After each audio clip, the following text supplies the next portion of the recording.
Dominic and Jedidiah's group Love Has No Limits organized the biggest volunteer turnout in Los Angeles history. And they did it with the added challenge of a pandemic.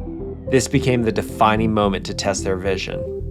As we were journeying to 2020, we had just had a historic gathering and thinking we would begin the next chapter of our movement that summer. 2 weeks later, there was the declaration of national emergency.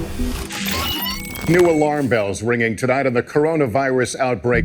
6 new cases of the coronavirus have now been confirmed, and officials in LA County are now declaring a state of emergency.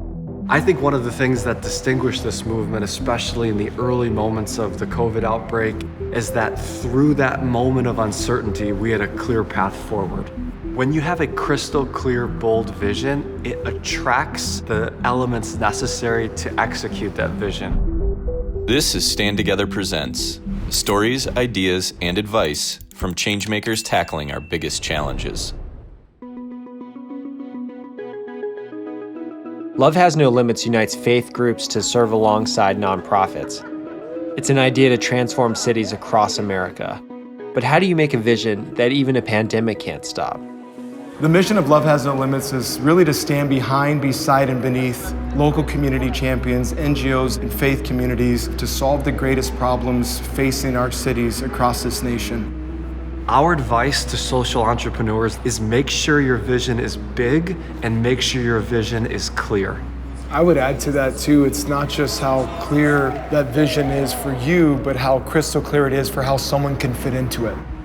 We would advise groups that are wondering, is my vision clear, to ask these simple questions. Is my vision easily repeatable? Is my vision shareable? Is my vision producing a mental image in the heart and minds of the listener? And I think the size of the vision determines the size of the people that get connected to it. So often if you build a small vision, you wonder why you don't have this type of donor, or you don't have this type of access, or you don't have this type of support. And it's because they don't see themselves in that vision because anyone could fulfill that part of it. When there's unexpected challenges, when there's unprecedented headwinds, people are going to naturally rally around the person with the audacity and the courage to boldly move forward in those kinds of circumstances. I think that ideology began to permeate in so many of our partners, just to begin to respond differently to what happens, not becoming a victim of the crisis, but actually seeing how we could generate a positive outcome together. I've seen this happen over 15 years. No matter how audacious, how pioneering, how unprecedented the vision is, if it's crystal clear and bold, it's extraordinary how all the people, the resources, the capabilities necessary naturally attract to it.